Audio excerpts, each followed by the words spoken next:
Welcome to Bookish. I'm Ebony Haywood, and today it's so wonderful. We have the creator of Bookish with us.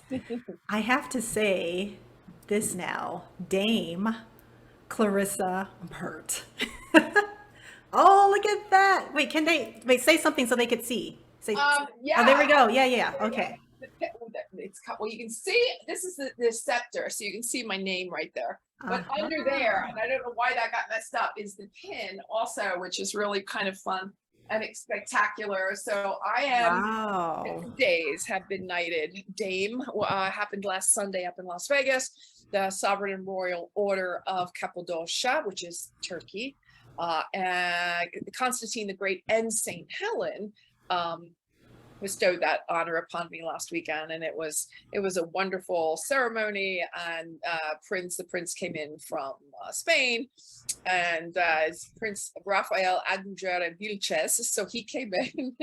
It's a mouthful, and knighted 24 of us, so men and women, and so the guys get to be sir, and ladies get to be either dames or ladies, which is basically the same thing. So I am now Dame Clarissa Burt, and really thrilled because this order around the world is doing some amazing work for planet, for children, for women, for business, for all kinds of things. So a really good thing. Well, congratulations. Thank you. You're now in the ranks with Paul McCartney, right? I believe I am. I know there are only 350 dames in the world. One of them Yeah. is Dame Judi Dench, and Yeah. yeah, I think Paula Abdul became one. Really? Paula Yeah, Abdul? yeah, Wow. Paula Abdul became a dame also, and then Angelina Jolie is one. Oh, There are quite a few of us yeah. now, which is really great. So I'm in very, very good company. Well, in addition to being a dame, Clarissa Bird, you're also the author of the Self Esteem Regime. She And is. there's the book. Yeah. And Yeah. that's what we're going to talk about today. So let's dive in. We are going to take a deeper dive into that, and I'm really thrilled to Yeah. tell you that the book is also in Barnes and Noble. So the coolest thing for me, Ebony, has been to be able to walk into Barnes and Noble stores and see my book on the shelf. It's Yes. crazy.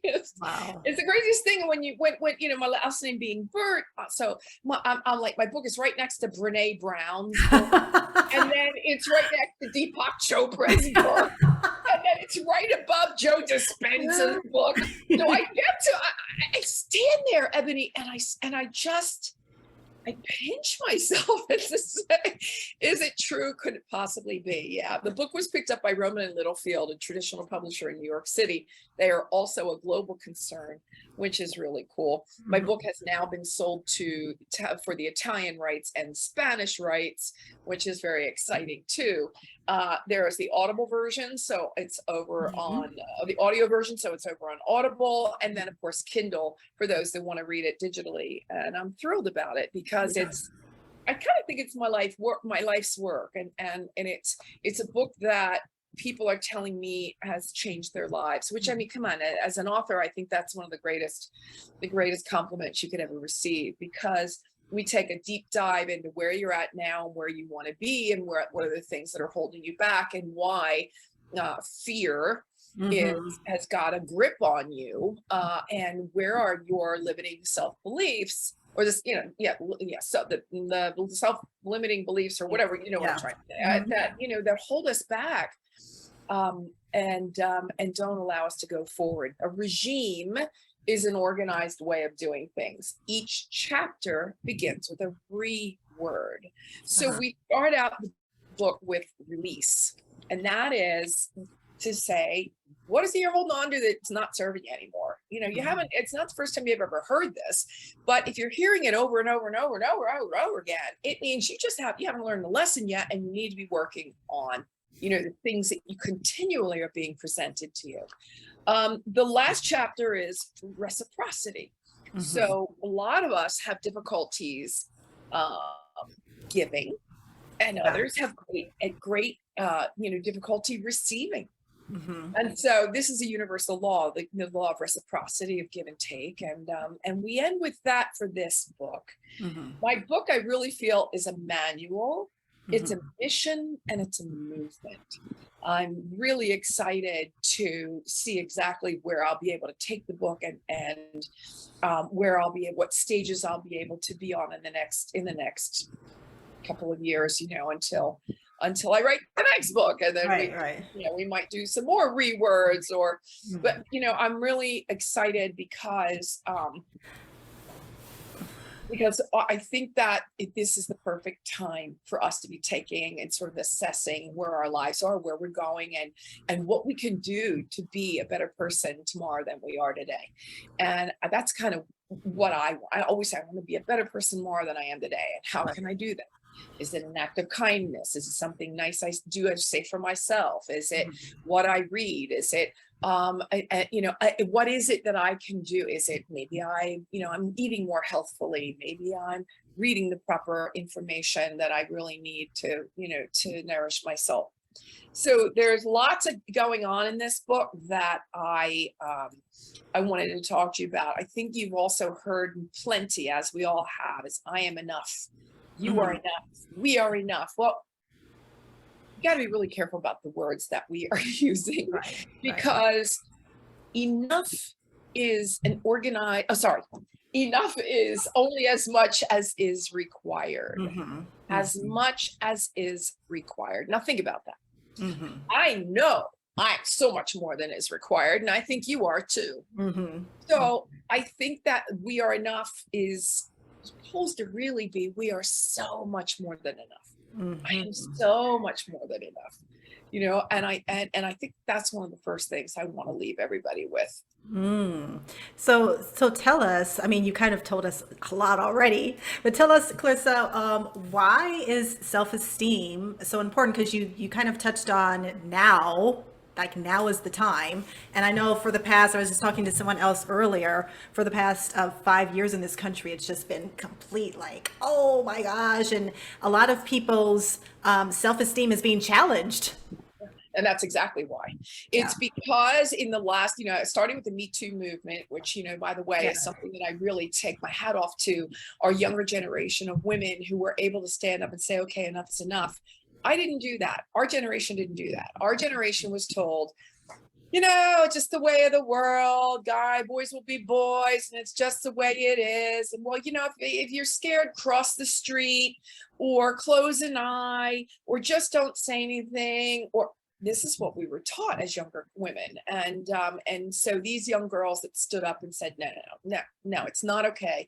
I think it coming on the heels of Me Too, that the self-esteem regime was the perfect time also because these last couple of years, especially since COVID, the event of COVID for many were years of loss of faith, loss of hope, loss of family, loss of friends, loss of jobs, loss of money, loss of identity, loss of self, loss. And so for me, it was a moment that was magical in the sense that it was the universe saying, okay, can't go anywhere. You're not doing anything. There's no travel, no networking events. Sit down and do the work. And Ebony, I must have worked, honestly, for a year and a half, I worked 16, 17, 18-hour days just in front of the computer because you couldn't go anywhere. So there was a little bit of a silver lining in COVID for me. And yes, I got COVID and I got extremely sick and I lost half of the hair on my head. But with that having been said, I think that it's such a time now that people are so ready to stand up, put on their big boy britches, big girl britches, and say, okay, I'm forging through. It's time that, to move forward. What can I do? And, I'm feeling a little, iffy about things. I'm a little uncertain. What do I do? Well, you start reading books like mine. It doesn't have to be mine. If it is, great. But get into the personal growth section, get into the, to the self-help section. These are places where you can go that, you're able to get all the information that you need to be able to be the better person tomorrow than you are today, to be able to find the courage that you need. I often talk about standing strong in your stead. And standing strong in your stead is when, and I use the analogy of when the hurricane comes by or a big storm comes through or a tornado is coming through. If you are well rooted with your self-esteem, if you are really well rooted and that storm is coming through, because that's life, it's going to happen. You're going to get triggered. Something's going to happen.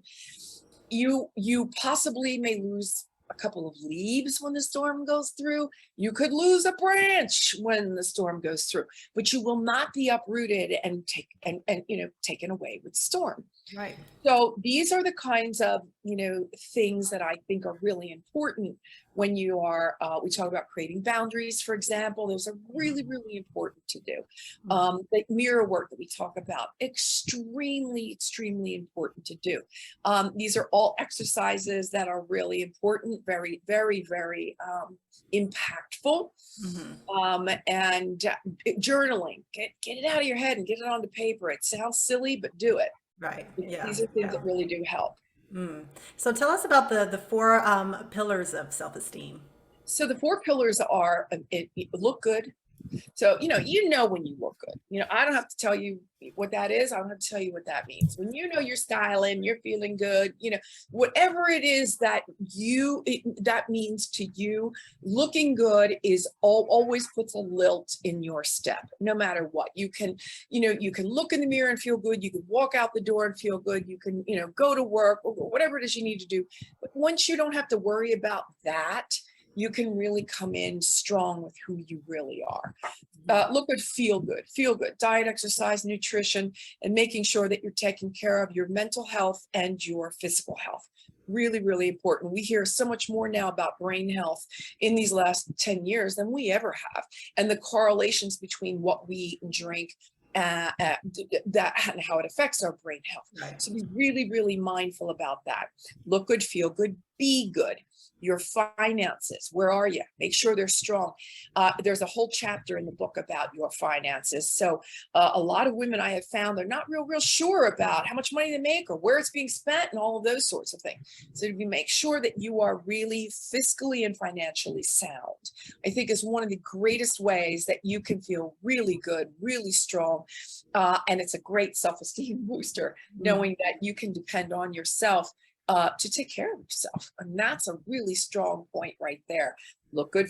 Relationships also, be good. Relationships. So all of your relationships, where are you with your relationship? Your relationship, not only to self, is one of the strongest self-esteem builders when it's healthy and happy, but also your relationship with family, friends, at work, all of those relationships that you have in your life. Are they happy? Are they healthy? Are you doing your best, at least, to make sure that they are as close to happy and healthy as they possibly can be? Look good, feel good, be good, greater good. Greater good is giving back, paying it forward, paying back, tithing, charity work, volunteering. It's all of the things that we do selflessly for others. I think that most people think that they have to do broad stroke, gestures and donate a lot of money. And so they get caught up in how easy it really is to do something kind for someone else. And I'm talking, sometimes it's just a smile, or it's holding the elevator door open for someone, or it's helping a woman down the stairs with a baby carriage, or standing up on public transportation for the elderly or a pregnant woman. The things that some of us have lost along the way that are smaller gestures, but reap grand rewards, right? I feel really good about myself when I do something, something good for someone else. It lasts for the moment, and then we both go on about our day. But I feel really good about being able to do something nice or say something kind to someone. It's really can be that simple, and of course, there are many other ways through charities and 501c3s and organizations and that you can be doing to help others. Now you mentioned relationships, maintaining good, healthy relationships. I was just talking to someone earlier and about stress, and he mentioned toxic relationships. He actually has a diagnosis for a condition of, I think it's breaking toxic relationships and the effects it has on you or something. Anyways, but I know in your book you talk about the importance of support groups And I know that support groups, not only can you get support for other things that are happening in your life, but those are great ways to build relationships with other people also through Really these great support way. groups. Yeah. Really But great way. yeah. So, but can you tell us a little bit about the importance of support groups and what they do for us? Yeah, well, here's the deal with support groups. First of all, we come from a natal tribe. And so the family, our natal family, we get all kinds of great information for them. Some stuff works, sometimes it doesn't. You take what serves you and you take that once you leave. You're going home for Christmas dinner, you're going to see them for Thanksgiving, Easter, whatever it is you go home for. Love them where they're at, because as you grow, and you move forward in your journey, some of the things that you learned there may not resonate anymore. And that might hurt somebody's feelings, and it could put somebody's nose out of joint. And some people might get downright uppity about it. Love them where they're at. Understand that your path is completely different than theirs. So just love them where they're at. Make them, feel comfortable. Do not, make it a deal. Don't confront. Don't make it a fight. It's not about that. It's just about you living in your, in your happy place as you move forward. Friends, same thing. The friends that you had growing up, you're going to inevitably outgrow. Yes, you're going to love them always. And yes, you're going to have a relationship with them always, but you're going to create new associations that are going to be really, really powerful and impactful in your life. What about your universities and colleges and the different friends that you were able to create relationships with there? Those are going to be something even different still. Your faith, what is it your faith is teaching you? Where are you? Your indoctrination through faith, whatever that is for you, there are some things that I know I was taught in my faith that I don't know that I necessarily resonate with. Doesn't mean I don't want to, be a part of it anymore. It just means there are a few things I may question, and so it goes. So there are many. Who is the news that you're listening to? What news outlets are you listening to? All of the intake, all of the information that you intake, make sure that you are. What's the word I want to use? That you categorize it into places that serves me, not quite sure yet, definitely doesn't serve me, right? So you're able to formulate a new way of thinking, of being, of creating your own life in your own truth. So go find those support groups, and you can do that in many different ways, that of other like-minded people that those 5 people, and you're lucky if you have 5 in your life. You can count on it 2-3 o'clock in the morning whenever the emergency arises. Those are your ride or dies. Those are the ones that you want to nurture, and the ones that you definitely want to create a reciprocity agreement with. I'm there for you. You're there for me. Ride or die. Again, some people come into our lives for a reason. Some people come in for a season. But the ones that come in for a lifetime, not that we didn't learn from the others, but the ones that come in for a lifetime are the ones we really, really need to nurture. And those are our support groups. Yeah, relationships play a huge part in your overall happiness. They play a huge part in your success, who you're hanging around, is just and your lifespan. Absolutely. Yeah, it's great. Got that. Yeah. So tell us, in the realm of support groups, it's important that we are grateful for them, right? And I know that you talk a lot about living in this constant state of gratitude, and we hear that all the time, the constant gratitude. And I bring it back only to underscore, underline, and to remind everyone again, if you're still hearing the message, it's because you probably aren't doing it. Once you start to learn the lessons as you go, you may not hear it as much because you've learned it. It's like anything else, right?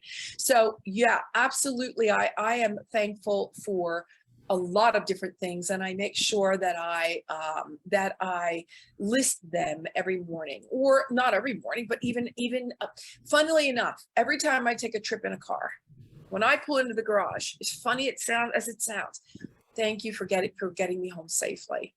Thank you, whatever it is, Lord, source, divine, God, Jesus, whatever it is. whomever it is that you want to thank. I'm not here for that. I'm here to say, remember that just sometimes to thank you for the food in my pantry. Thank you for the food in my refrigerator. Thank you for a warm bed and a roof over my head. Thank you for the friends and family. Thank you for my eyes that see. You know, I went through COVID, and since COVID, Ebony, I haven't smelled. This is 6 months now. I've been out of bed. I can't smell or taste anything. So yeah, it's gone. Pretty much gone. Yeah, I know. So I understand what you get 5 senses, right? And some say a 6th sense. Okay, but 5 senses. And think about it. If you had to say, you know, okay, I want to give up 2 of them. I have to give up 2 of them. Which 2 would you choose? Well, it wouldn't be your eyes, and it wouldn't be your ears, and it wouldn't be touch, because we need touch. We need to know if something's cold or if it's burning hot, right? So the 2 that I have been left without is taste and smell. But when you do lose the sense of taste and smell, you so much appreciate and you thank, you know, I live in gratitude for the senses that I do have. So yeah, just be living in gratitude. Just be saying thank you. And you know, some of the things you're going to go through, especially in the book, are going to be very painful. Don't think just because you read the book, you know, you're going to get 100 on your self-esteem test when you're done, and it's all, no, it doesn't work that way. There's going to be a lot of hard work. Some of the things that you're going to work on, you didn't even know were there. Some of the things you knew were there, and you were just putting on a back burner because you really didn't want to work on them. But I promise you that when you do the work that's in the book, the light at the end of the tunnel is so resplendent. That's another re word, but it's just that important to living in happy, healthy self-esteem, and knowing that, you know, you don't have to really answer to anyone.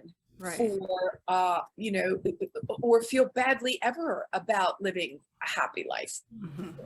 It's our birthright. Yeah, and I like how you mentioned how a lot of people we kind of have this how would I say what is the word, gratitude overwhelm sometimes, where you feel like we just hear it all the time, be grateful, be grateful, be grateful. But I think you kind of alluded to this. If you have some resistance to the gratitude, to showing gratitude, like for a long time, I just couldn't sit and write my 5 things I was grateful. I just resisted doing that. I resisted any gratitude work. Well, that's what I really needed. So it's that thing that you resist. A lot of times that's what you really need to focus in on. And it does make a big difference. Yeah, it does. It absolutely does. I think another really important thing that I would like to add is, if you think about this for a moment, when you're thinking about self-esteem, and that is, don't betray your conscience. Don't betray your conscience. Think about that for a second. Right? What does that really mean? You know, you always have that pit of your stomach feeling, or, you know right from wrong, you know it, you know what's right and what's wrong, but sometimes you give yourself a little wiggle room to, you know, you kind of create your own rules as you go, you know, and I think it's really important that your conscience is always bringing you back to center. It's always pulling you back to what is right. So don't betray it. You know, listen to the guidance that you are getting all the time on a daily basis. Clarissa, we are running out of time. No. I have another guest that is working on me. All right, and thank you for letting me have my hair all blowing in the wind here. As you said, was that it's not a supermodel moment. It's 198 million jagillion in Phoenix right now. And so I've got a little bit of a fan going on in the background. Yes, the air conditioning's on, but the fan really helps. So thank you so much for your time. No, thank you. I mean, it looks like you're in a, how do you say, those hair shampoo commercials? Pink tunnel or something.